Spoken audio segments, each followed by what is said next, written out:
The late afternoon sun cast long shadows across the dusty training ground at Fort Benning, Georgia, in the spring of 1943. The air was thick with humidity and tension as nearly 300 men stood in perfect formation, their uniforms already darkened with sweat despite the approaching evening hours. This was no ordinary assembly. Word had spread through the barracks like wildfire that General Marcus Iron Fist Patterson himself would be addressing the troops, and everyone knew that when the general spoke, extraordinary things happened. General Patterson was a legend even among legends. At 52 years old, he stood 6 feet 4 inches tall with shoulders that seemed carved from granite and hands that could crush walnuts without effort.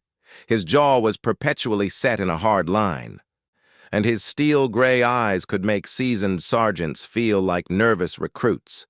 He had earned his nickname not just through his unforgiving training methods, but through his habit of settling disputes with his fists when necessary. Stories of his physical prowess were whispered throughout the entire military installation. The general had fought in the Great War, where he single-handedly took out a German machine gun nest, using nothing but his bare hands and a trench knife. He had boxed professionally before the war, winning 23 consecutive fights, 19 by knockout. Even now, approaching middle age, he maintained the physique and reflexes of a man half his years. Every morning at dawn, soldiers would see him completing his personal training routine, lifting weights that would challenge men 30 years younger, and running distances that left Olympic athletes breathless. But Patterson was more than just physical intimidation. He possessed a sharp military mind that had earned him rapid promotions and the respect of his superiors. He understood strategy, logistics, and most importantly, he understood men. He could spot weakness from 100 yards away, and he had little patience for those who could not meet his exacting standards. His training programs had produced some of the finest soldiers in the European theater, and his methods, though brutal, had saved countless lives by preparing men for the harsh realities of combat. Among the assembled soldiers stood Private Edmund Hartwell, a 24-year-old clerk who looked completely out of place among the sea of hardened warriors. Eddie, as his few friends called him, stood barely 5 feet 8 inches tall and weighed no more than 140 pounds soaking wet. His uniform hung loose on his thin frame, and thick glasses perched precariously on his narrow nose.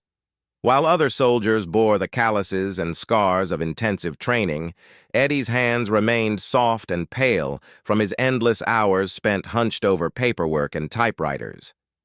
Eddie had not chosen to be a soldier. The draft had plucked him from his quiet life as a bookkeeper in a small Ohio town, where his greatest daily challenge had been balancing ledgers and organizing filing cabinets. He was the son of a librarian and a mathematics professor, raised in a world of books and quiet contemplation. Physical confrontation was completely foreign to his nature. Throughout his childhood, he had been the target of bullies who saw his gentle demeanor and slight build as easy prey. His response had always been to retreat into books, finding solace in stories of adventure that he never imagined living himself. When Eddie arrived at Fort Benning 6 months earlier, the drill sergeants had taken one look at him and immediately assigned him to administrative duties. While other recruits crawled through mud and scaled obstacle courses, Eddie spent his days in the relative comfort of the base's administrative offices, typing reports, managing supply inventories, and maintaining personnel records. It was work he understood and could perform competently, but it also marked him as an outsider among men who measured worth through physical prowess and combat readiness. The other soldiers treated Eddie with a mixture of indifference and barely concealed contempt. They saw him as soft, weak, someone who was hiding behind a desk while real men prepared for battle. During mealtimes, Eddie often ate alone. His attempts at conversation met with polite but distant responses. He understood their perspective. In their world, a man's value was measured by his ability to fight, to endure hardship, and to protect his fellow soldiers. By those standards, Eddie appeared to be a liability, someone who would need protecting rather than someone capable of providing it. What none of them knew was that Eddie harbored a secret that even he rarely acknowledged. His father, despite his academic profession, had been a champion wrestler in his youth, competing at the collegiate level before an injury ended his athletic career.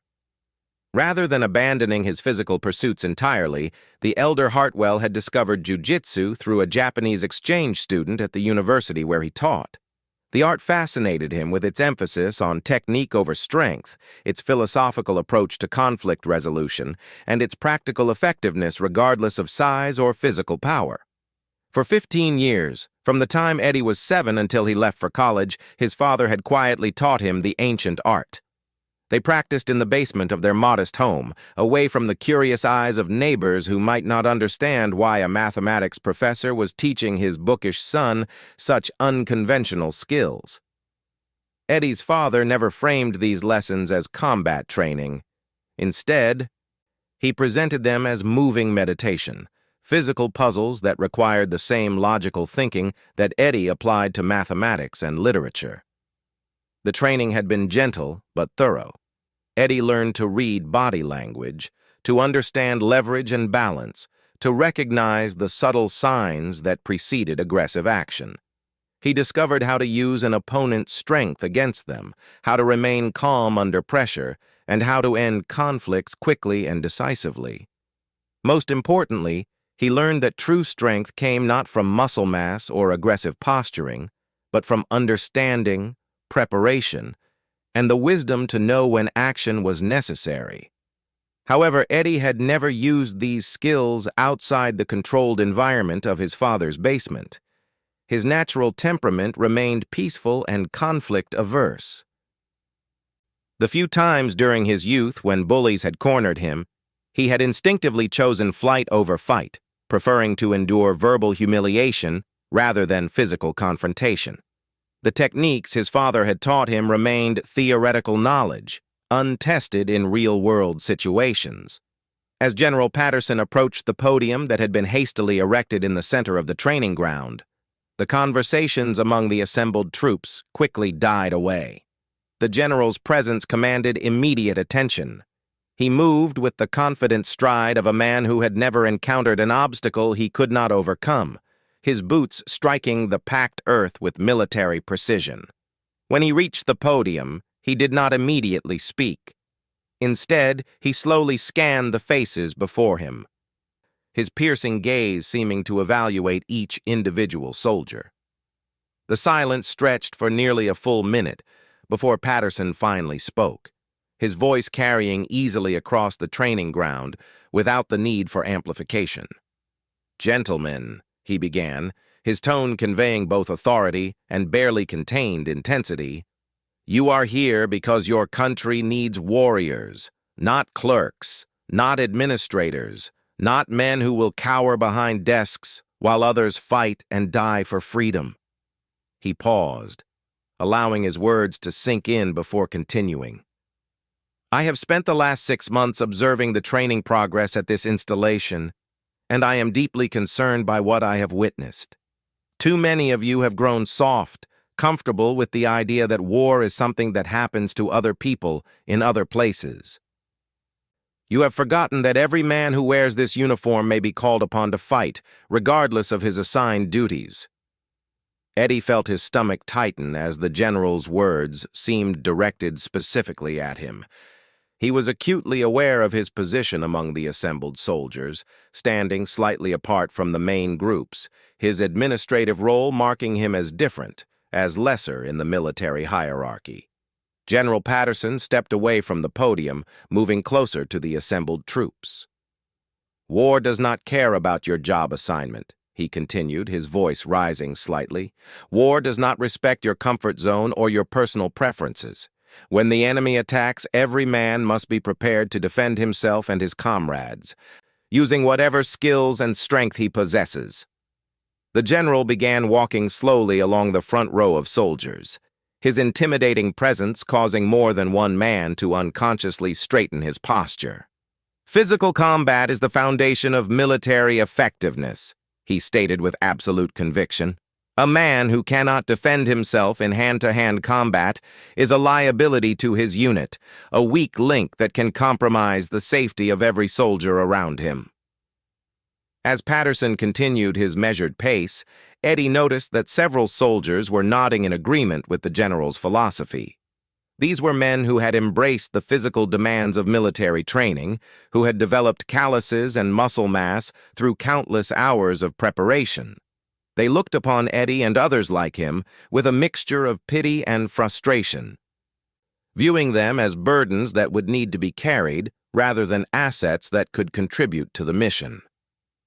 "I have heard disturbing reports," the general continued, his voice taking on a harder edge, "about soldiers who believe they can serve their country effectively while avoiding the fundamental requirements of military service.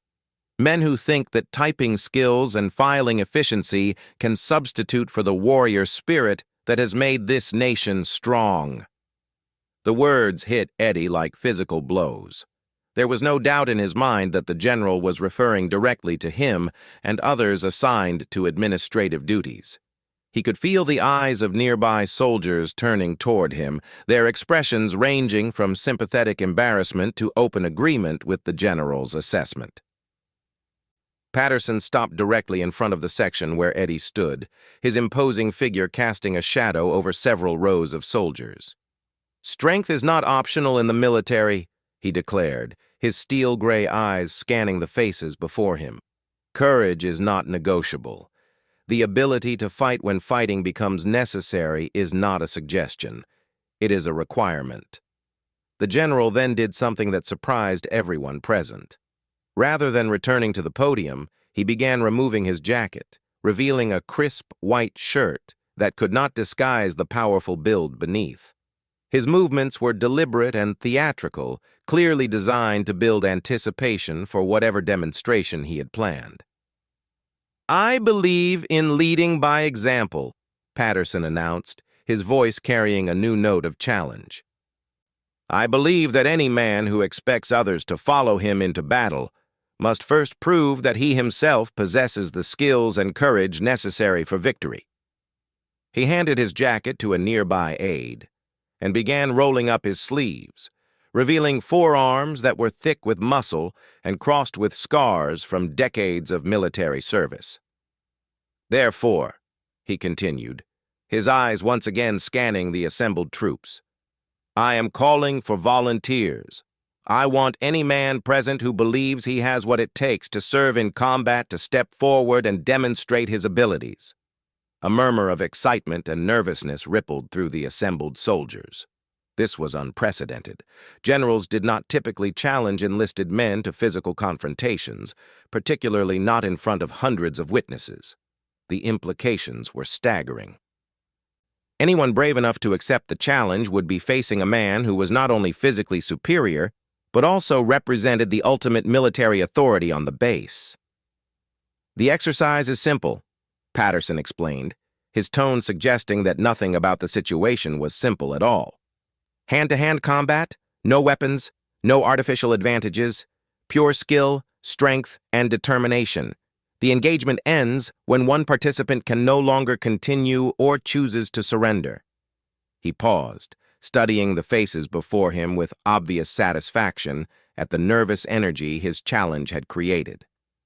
"I want every man here to understand exactly what it means to face a determined opponent in close-quarters combat. I want you to see the difference between theoretical knowledge and practical application, between reading about violence and experiencing it firsthand." The general's challenge hung in the air, like a physical presence. Every soldier present understood that this was more than a simple training exercise. It was a test of courage, a measuring stick against which every man would be evaluated. Those who stepped forward would be demonstrating their willingness to face overwhelming odds. Those who remained in formation would be revealing their limitations, their unwillingness to accept the ultimate military challenge. Eddie felt his heart pounding as he realized the impossible position the general had created. No rational person would volunteer for such an obviously one-sided confrontation. Patterson was bigger, stronger, more experienced, and more skilled than any soldier present. The challenge seemed designed to prove a point about the inadequacy of the current training program rather than to identify genuinely capable fighters. Yet as Eddie stood there, feeling the weight of hundreds of expectations and judgments, something unexpected began stirring within him. For months, he had endured the subtle contempt of his fellow soldiers, the assumption that his gentle nature and administrative duties made him weak and useless. He had accepted their assessment, internalizing the belief that he was indeed a liability to the military effort. But the general's words had awakened something that Eddie had buried deep within himself. The countless hours of training with his father, the philosophical discussions about strength and courage, the technical knowledge that remained untested but not forgotten. For the first time since arriving at Fort Benning, Eddie began to consider the possibility that strength might manifest in ways that were not immediately visible to those who measured worth through muscle mass and aggressive posturing. The silence stretched on as General Patterson waited for volunteers, his expression growing more satisfied with each passing second that confirmed his assessment of the soldiers' limitations. The men in formation shifted uncomfortably, caught between their desire to avoid humiliation and their unwillingness to appear cowardly before their commanding officers. Eddie closed his eyes for a moment, hearing his father's voice echoing across the years. "True courage, son, is not the absence of fear. It is the decision to act correctly despite fear. To do what is right even when the outcome is uncertain." The moment seemed suspended in time as every soldier on the training ground wrestled with the impossible decision before them. General Patterson stood like a granite statue in the center of the formation, his powerful arms crossed over his chest, waiting with the patience of a predator who knew his prey had nowhere to run. The late afternoon sun caught the silver threads in his hair, making him appear even more formidable as shadows lengthened across the dusty ground. Eddie felt his palms growing damp inside his regulation gloves. Everything rational in his mind screamed against what he was considering. The smart choice, the safe choice, was to remain in formation and let this moment pass. No one would blame him for refusing such an obviously suicidal challenge. Even the largest and most combat-ready soldiers were avoiding eye contact with the general, finding suddenly fascinating details in their boots or the horizon. But something deeper than rational thought was stirring within Eddie's chest. It was not bravado or masculine pride driving him forward. Instead, it was a quiet voice that had been growing stronger with each passing day of being dismissed, overlooked, and treated as irrelevant. For 6 months, he had accepted the role of invisible support staff, the man who made sure others had what they needed while remaining unnoticed himself. He had told himself this arrangement was satisfactory, that he was contributing to the war effort in his own small way. The general's words, however, had shattered that comfortable self-deception. Patterson was right about one thing. War would not respect job assignments or personal preferences. If Eddie was truly committed to serving his country, he could not continue hiding behind filing cabinets and typewriter ribbons. At some point, every man had to define himself through action rather than intention. Eddie opened his eyes and found himself staring directly at General Patterson. For just a moment, their gazes locked across the formation of soldiers, and Eddie saw something flicker in the older man's expression.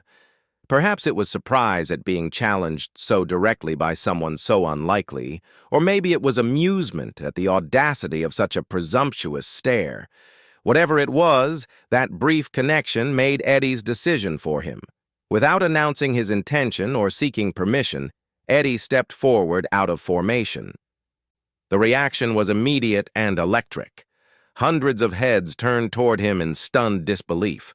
Whispered conversations erupted throughout the assembled troops as soldiers tried to process what they were witnessing.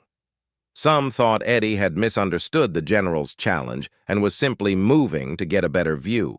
Others assumed he was having some kind of nervous breakdown brought on by the pressure of the moment. Jesus Christ, muttered Sergeant Morrison, a career soldier who had been drilling recruits for over a decade. The clerk's lost his mind. Private Jenkins, who had been standing next to Eddie in formation, grabbed his arm and hissed urgently, "Eddie, what the hell are you doing? Get back in line before you get us all in trouble."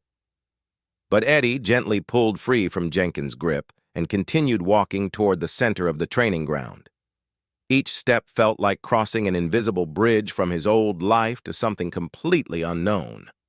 He could hear his own heartbeat echoing in his ears, could feel the weight of hundreds of stares following his progress, but he did not hesitate or look back. General Patterson watched Eddie's approach with obvious amusement. A slow smile spread across his weathered face, though it held no warmth or encouragement.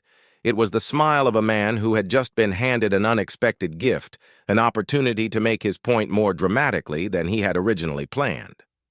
"Well, well," the general said loud enough for everyone to hear, his voice carrying across the training ground with perfect clarity. "It appears we have found our volunteer." Eddie continued walking until he stood approximately 10 feet from the general, close enough to see the confident gleam in Patterson's steel-gray eyes, close enough to appreciate just how much larger and more powerful the older man truly was. Up close, the general seemed even more intimidating than he had from a distance. His presence filled the space around him like a physical force, and his casual confidence suggested that he viewed the upcoming confrontation as nothing more than a brief interruption in his planned demonstration. "State your name and rank, soldier," Patterson commanded, his tone suggesting that he was merely following protocol before crushing an insignificant insect. "Private Edmund Hartwell." "Sir," Eddie replied, his voice surprisingly steady despite the chaos of emotions racing through his mind. "Administrative Corps, Personnel Management Division." The general's smile widened as murmurs of disbelief rippled through the assembled troops. Several soldiers actually laughed out loud at the absurdity of the situation. A desk clerk challenging the most physically formidable officer on the base was beyond ridiculous. It was almost insulting to the serious nature of military training. "Administrative Corps," Patterson repeated, savoring the words like a fine wine. "Personnel Management."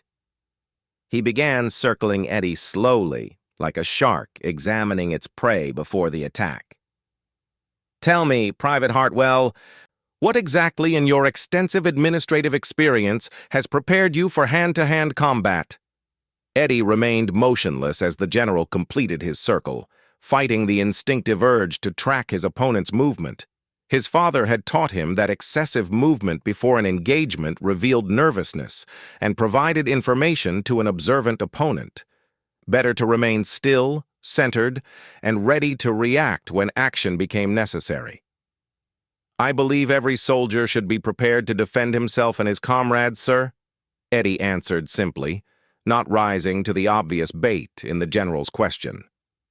This response drew another round of laughter from the watching soldiers, but General Patterson's expression shifted slightly. The easy amusement faded, replaced by something harder and more focused. Eddie's refusal to be intimidated or to back down was apparently unexpected, and Patterson was experienced enough to recognize when someone was not behaving according to script. "Indeed," the general said slowly, his circling coming to a stop directly in front of Eddie. "And where exactly did you learn these defensive skills? Some correspondence course? Weekend seminars at the local community center?" "My father taught me, sir," Eddie replied honestly. He believed that physical conflict, when unavoidable, should be resolved quickly and decisively. For the first time since issuing his challenge, General Patterson seemed genuinely interested in his opponent. The mocking tone disappeared from his voice, replaced by professional curiosity. "Your father was military?" "No, sir, college professor." "Mathematics and philosophy?" This answer clearly was not what Patterson had expected. He studied Eddie's face more carefully, looking for signs of deception or false bravado. What he saw apparently satisfied him, because he nodded slowly and stepped back to create more space between them. "Very well, Private Hartwell. Since you have volunteered to demonstrate the combat readiness of our administrative personnel, let us proceed with the exercise." Patterson's voice carried across the training ground with the authority of absolute command. "The rules are simple. No weapons, no artificial advantages, no outside interference. The engagement continues until one participant surrenders or is rendered unable to continue."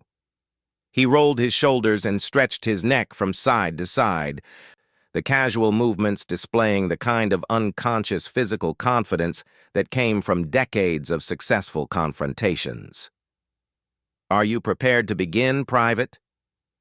Eddie nodded once, a short, precise movement that conveyed more determination than any verbal response could have provided. He began slowly removing his glasses, folding them carefully and slipping them into his shirt pocket. The action was methodical and calm, showing none of the nervous energy that everyone expected from such an obviously outmatched challenger. Without his glasses, Eddie's face looked different somehow. The studious, bookish expression that marked him as an administrative clerk faded, replaced by something more focused and alert. His posture shifted almost imperceptibly, becoming more balanced and grounded. The change was subtle enough that most observers missed it entirely, but General Patterson was not most observers. The older man's eyes narrowed slightly as he recognized something in Eddie's bearing that he had not noticed before. There was a quality of stillness about the younger man that seemed out of place given his reputation and appearance. Professional fighters learn to recognize certain signs in their opponents, and Eddie was displaying some of those signs despite his obvious inexperience with actual combat. "Interesting," Patterson murmured, more to himself than to anyone else. Then, loud enough for the assembled troops to hear, "Begin when ready, Private." What happened next would be discussed and analyzed for decades afterward by everyone who witnessed it. Eddie did not rush forward in a desperate attempt to close distance before the general could react. He did not adopt some exotic fighting stance copied from movies or magazines. Instead, he simply waited, his feet positioned slightly wider than shoulder-width apart, his hands loose and relaxed at his sides, his breathing calm and measured. General Patterson, interpreting Eddie's stillness as paralysis or fear, decided to end the demonstration quickly and decisively. He moved forward with the confident stride of a man who had never lost a physical confrontation, his powerful right hand cocking back in preparation for a devastating punch that would drop his opponent immediately and provide a memorable lesson for every soldier watching. The general's attack was textbook perfect, properly balanced, generating maximum power, aimed precisely at the center of Eddie's face. It was the kind of blow that had ended numerous fights throughout Patterson's military and boxing careers, delivered with the full confidence of a man who understood leverage, timing, and the application of overwhelming force. Eddie saw the punch coming from the moment the general's weight shifted onto his back foot. 15 years of training with his father had taught him to read the subtle signs that preceded violent action. The tightening of facial muscles, the slight lowering of the shoulder, the telltale shift in stance that announced an attacker's intentions. More importantly, those years of practice had built reflexes that operated faster than conscious thought, allowing him to react to threats before his mind fully processed what was happening. As Patterson's fist flew toward his face, Eddie moved. The movement was so quick and economical that many observers missed it entirely. Eddie's left hand rose to intercept the general's wrist, not to block the punch but to guide it slightly off target. Simultaneously, his right hand shot forward, his fingers extended and rigid, striking Patterson directly in the solar plexus with surgical precision. The timing was perfect. Eddie's counterattack landed just as the general's momentum carried him forward, multiplying the impact of what appeared to be a relatively gentle strike. The effect was immediate and devastating.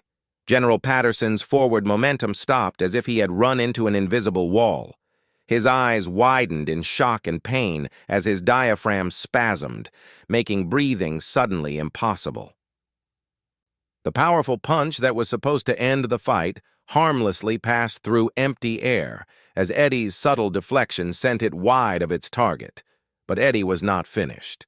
As the general doubled over, gasping for air and struggling to understand what had just happened, Eddie's left hand found the back of Patterson's neck.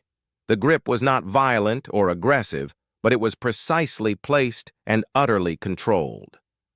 With a movement so smooth it seemed choreographed, Eddie used the general's own forward momentum to guide him toward the ground, applying just enough additional pressure to ensure that the larger man's descent was both inevitable and graceful.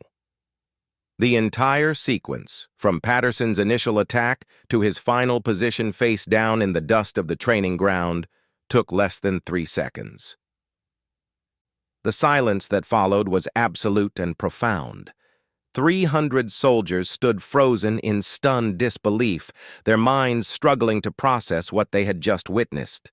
The invincible General Patterson, the man who had never lost a physical confrontation, the embodiment of military might and masculine dominance, lay motionless on the ground while the timid administrative clerk stood over him with the calm composure of someone who had just completed a routine paperwork task. Eddie stepped back and waited, his breathing still calm and controlled, his posture relaxed but alert. He made no attempt to gloat or celebrate his unexpected victory. Instead, he simply stood ready, prepared to continue if the general chose to resume the engagement or to offer assistance if it was needed.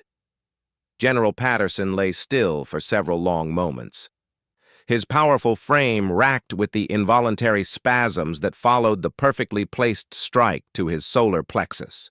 When he finally managed to push himself up onto his hands and knees, his face was red with exertion and confusion. He looked up at Eddie with an expression that contained no anger or embarrassment, only genuine bewilderment. "How?" he whispered, the single word carrying a weight of profound surprise. Eddie extended his hand to help the general to his feet, the gesture respectful and completely without arrogance. "Timing and precision, sir," he replied quietly. "My father taught me that strength without technique is just noise." Patterson stared at the offered hand for a moment before accepting it, allowing Eddie to help him stand. As he regained his feet and dusted off his uniform, the general's expression slowly shifted from confusion to something approaching respect. "Your father," he said slowly, still catching his breath, "taught you jujitsu." "Yes, sir, for 15 years. The general nodded slowly, pieces of the puzzle falling into place in his mind. "And you have been hiding this skill why exactly?" Eddie looked uncomfortable for the first time since stepping forward. "I did not believe it was relevant to my duties, sir, and I have never enjoyed physical confrontation." General Patterson studied Eddie's face for a long moment, seeing past the mild exterior to the disciplined mind that lay beneath. "Never enjoyed it," he repeated thoughtfully, "but stepped forward when challenged anyway." "Yes, sir." The general turned to face the assembled troops, who were still standing in shocked silence. When he spoke, his voice carried easily across the training ground, but the tone was completely different from his earlier commanding presence. There was a new note of respect in his words, a grudging admiration for what he had just experienced. "Gentlemen," he said, his breathing now fully recovered, "you have just witnessed a perfect demonstration of why this military does not measure a man's worth solely by his physical appearance or his assigned duties." He gestured toward Eddie, who stood quietly beside him, still looking somewhat uncomfortable with being the center of attention. "Private Hartwell has shown you that true military effectiveness comes from preparation, discipline, and the courage to act when action is required, regardless of the personal cost." The general's eyes swept across the assembled formation. noting the expressions of amazement, confusion, and newfound respect on the faces before him. "Every one of you made assumptions about this man based on his appearance and his job assignment. Every one of you was wrong." He turned back to Eddie, extending his hand in a gesture of genuine respect. "Thank you for the lesson, Private. It was more valuable than you know." As Eddie shook the general's hand, he could hear the murmur of excited conversation beginning to spread through the assembled troops. The story of what had just happened would be retold countless times in the coming days, growing and evolving with each telling, but the essential truth would remain unchanged. The quiet administrative clerk had stepped forward when courage was required and had proven that strength could manifest in ways that defied all expectations. The transformation was immediate and profound. As the assembled soldiers were dismissed from the training ground that evening, Eddie found himself surrounded by men who had previously treated him as invisible. The same soldiers who had eaten their meals without acknowledging his presence now pressed forward with questions, requests for demonstrations, and expressions of amazement that bordered on reverence. "Eddie, that was incredible!" exclaimed Private Jenkins, the same man who had tried to pull him back into formation just minutes earlier. "I had no idea you could do anything like that. Where did you learn to move so fast?" "How long did it take you to master those techniques?" asked Corporal Williams, a stocky man from Texas who had previously dismissed Eddie as a weakling hiding behind administrative duties. "Could you teach some of us?" The attention was overwhelming and deeply uncomfortable for someone who had spent his entire military service trying to remain unnoticed. Eddie found himself struggling to answer the flood of questions while maintaining the humble demeanor that was his natural inclination. He had not stepped forward to gain fame or recognition. He had acted out of principle and personal necessity. The sudden celebrity that followed was an unintended and unwelcome consequence. "It was just training," Eddie replied to the eager crowd around him. "My father taught me that every skill requires practice and patience. There is nothing magical about what happened." But his modest explanations only seemed to increase the fascination of his fellow soldiers. They had witnessed something that challenged their fundamental understanding of strength, courage, and military effectiveness. The quiet clerk who typed reports and filed paperwork had defeated the most formidable warrior on the base in a matter of seconds. The implications were staggering for men who had built their identities around physical prowess and aggressive masculinity. General Patterson, meanwhile, was experiencing his own profound reassessment of assumptions and beliefs.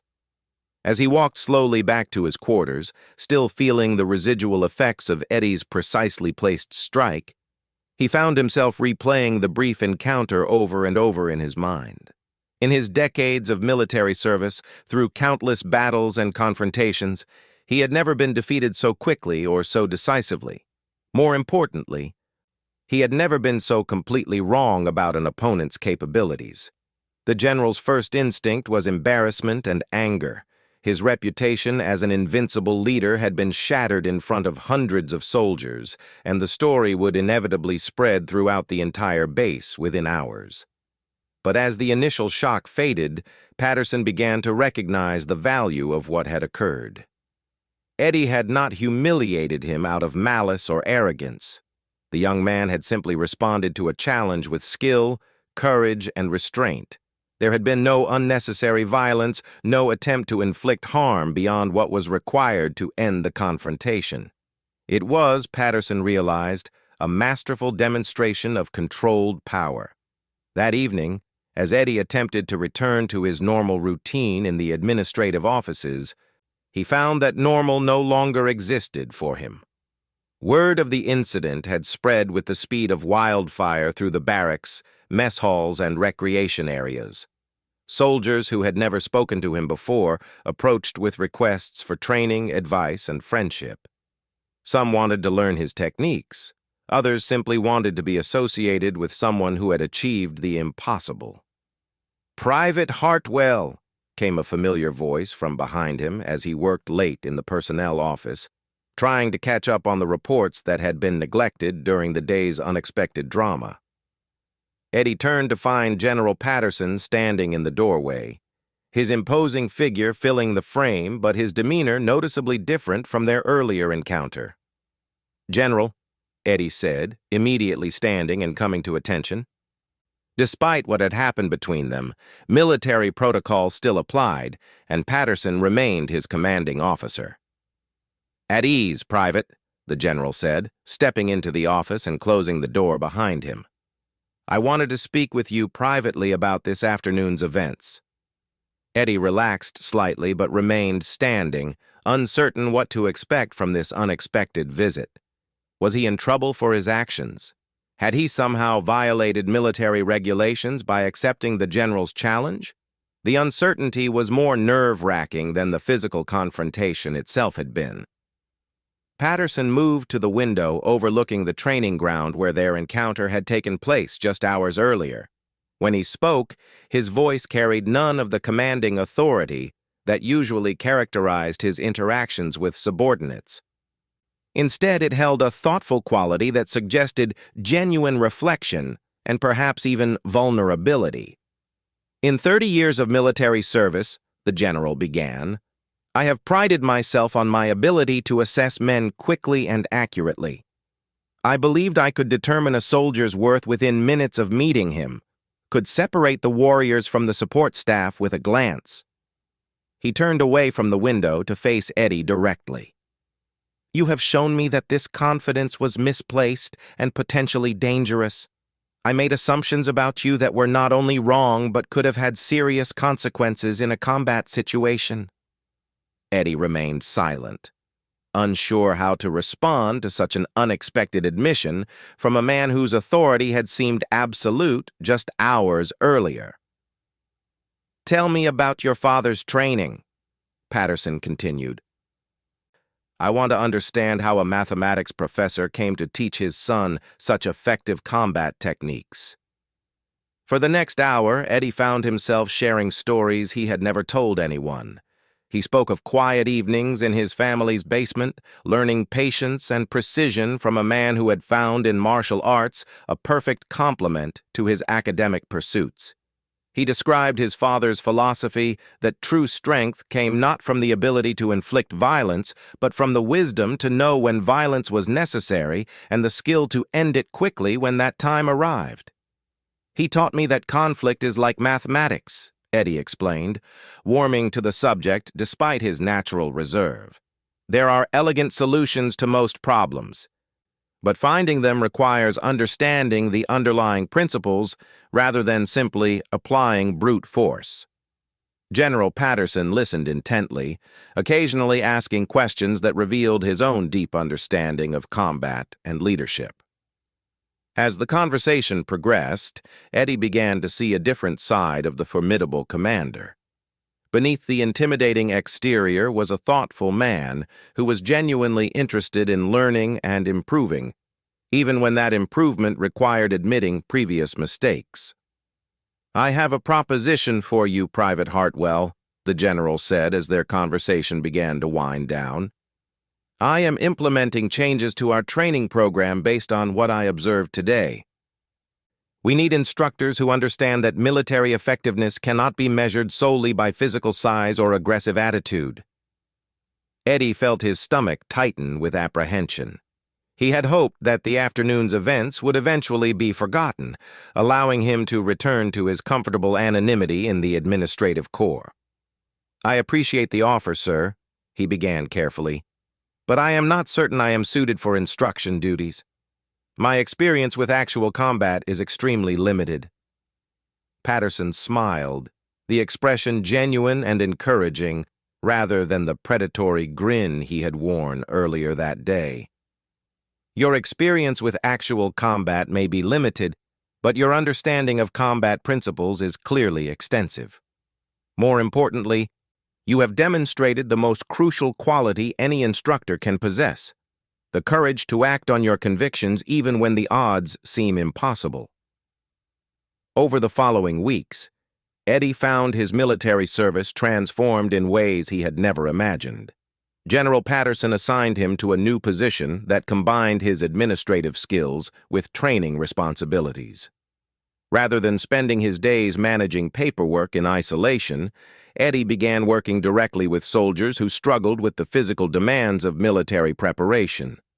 His approach was radically different from the intimidation and brute force methods that had previously dominated the training program. Eddie discovered that many soldiers were being held back not by lack of strength or courage, but by inefficient techniques and mental barriers that prevented them from accessing their natural capabilities. His patient, analytical approach to instruction resonated with men who had been labeled as weak or inadequate by more traditional training methods. Rather than shouting and threatening, Eddie demonstrated and explained, helping each student understand the principles behind effective combat techniques. The success of his methods quickly became apparent. Soldiers who had been struggling with basic training requirements began showing dramatic improvement in both physical performance and confidence. More importantly, they began to understand that military effectiveness was about more than raw aggression. It required intelligence, preparation, and the wisdom to apply force efficiently rather than excessively. General Patterson watched these developments with growing satisfaction and admiration. The lesson he had learned from his encounter with Eddie was proving valuable far beyond their personal interaction. By recognizing and utilizing talents that had been previously overlooked, the base was developing more capable and well-rounded soldiers. The story of Eddie's unlikely victory spread beyond Fort Benning, becoming a legend that was retold throughout military training facilities across the country. But those who knew the real story understood that the true victory was not the brief physical encounter on the training ground. It was the broader transformation that followed, the recognition that strength and courage could manifest in unexpected ways, and that true leadership required the humility to learn from subordinates. As the months passed, Eddie continued to serve in his hybrid role, bridging the gap between administrative efficiency and combat training. He never sought command or recognition, preferring to work quietly behind the scenes to help others discover their own capabilities. His father's lessons about elegance and efficiency proved as valuable in military leadership as they had been in personal combat.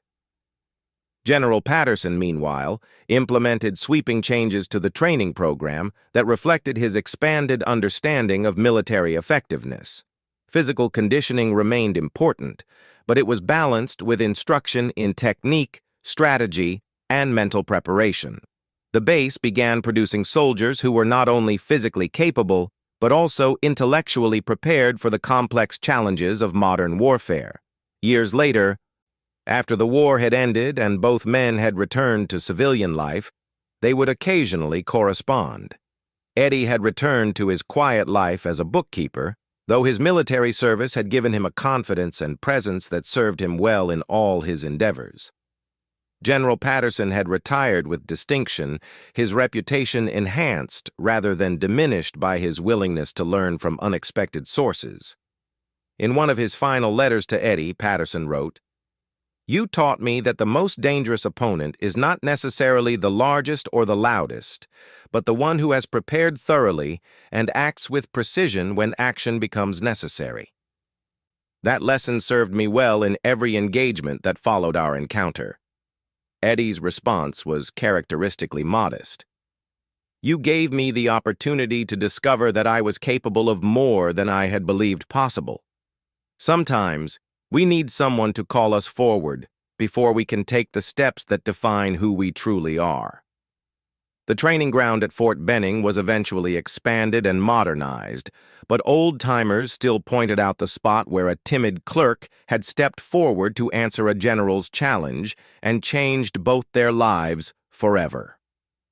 The story became part of the base's unofficial history, a reminder that courage and competence could emerge from the most unexpected sources when circumstances demanded action. For Eddie, the real victory had never been the brief moment when he defeated General Patterson. It was the decision to step forward despite his fear, to act on principle rather than self-preservation, and to discover that the strength his father had taught him was not just physical technique, but the courage to use that technique when it was needed most. The legacy of that afternoon extended far beyond the two men directly involved. The soldiers who witnessed the encounter carried the lesson with them into combat, understanding that their effectiveness depended not on intimidating their enemies, but on outthinking and outpreparing them. The training methods developed in the aftermath of the incident influenced military education for decades, emphasizing intelligence and technique alongside physical conditioning.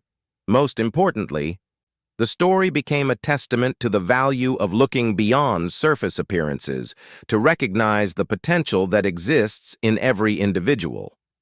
General Patterson's willingness to challenge his own assumptions and Eddie's courage to step forward when challenged combined to create a moment of transformation that echoed far beyond their personal interaction. In the end, both men were forever changed by their brief encounter on the dusty training ground. The general learned humility and the value of diverse perspectives. The clerk discovered that he possessed courage and capabilities he had never fully understood. Their story became proof that true strength lies not in the ability to dominate others, but in the wisdom to recognize worth wherever it may be found and the courage to act when principles demand action, regardless of the personal cost.